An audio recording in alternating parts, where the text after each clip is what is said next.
Thank you for the opportunity to present to you the Disclosure of Representation in Trading Services form. As a professional realtor, Mona Lamarche believes consumers should have as much information as possible, as soon as possible, in order to understand their relationship with their realtor, as well as the responsibilities and duties they are owed. As such, before providing trading services, we want to take this opportunity to review with you the Disclosure of Representation in Trading Services form, so that you have all the information necessary to make an informed decision on the type of representation you are seeking. The Disclosure of Representation in Trading Services form you have received contains two key sections. The first is to know your options as a real estate consumer. The purpose of this first section is to describe the differences between being represented or unrepresented in a real estate transaction. The benefits of representation. This section covers 4 key points that consumers need to know before entering into a real estate transaction. First, the benefits of working with a realtor, which includes expert advice, protection, and oversight. Second, an overview of what representation means.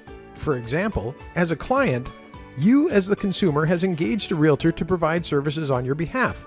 Your realtor will owe you special legal fiduciary duties, including undivided loyalty, avoiding conflicts of interest, disclosing material information, and protecting your confidentiality. Third, an overview of what being unrepresented means. An unrepresented consumer will have no agency relationship with the licensee, which means your realtor is not working on your behalf in the transaction. Your realtor may still provide some limited trading services, which include providing general market information and standard forms, helping people to correctly fill out paperwork, and presenting offers and counteroffers. But they cannot provide unrepresented parties with any advice. If you choose not to have a real estate professional represent you, you are considered to be an unrepresented party. You are not entitled to the special legal duties a client receives. No loyalty. The real estate professionals involved in the transaction may be representing clients with competing interests to yours. They must be loyal to their clients and not to you. No duty to avoid conflicts. No real estate professional is acting in your interests. No full disclosure. The real estate professionals involved in the transaction do not have a duty to disclose all relevant information to you. No confidentiality. The real estate professionals involved in the transaction must share any information you tell them with their clients. And the fourth and final point, in British Columbia, real estate professionals provide their services through licensed companies known as brokerages. Depending on how the brokerage operates, you will be represented as a client in one of 2 ways.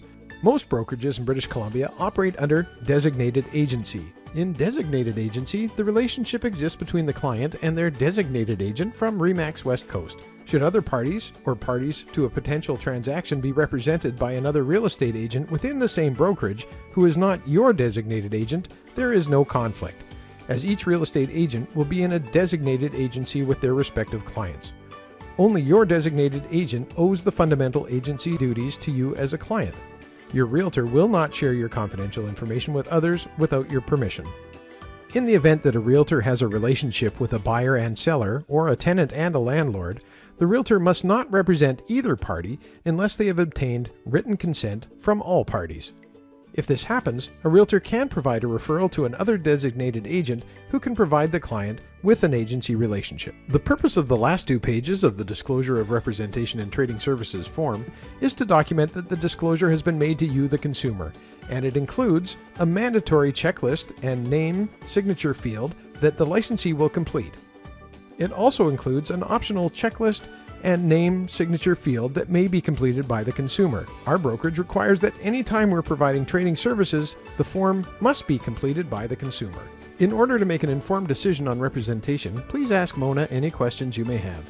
Once she's answered your questions, you can best determine how you'd like to complete the form. This will enable Mona Lamarche of RE/MAX West Coast to provide you with appropriate trading services.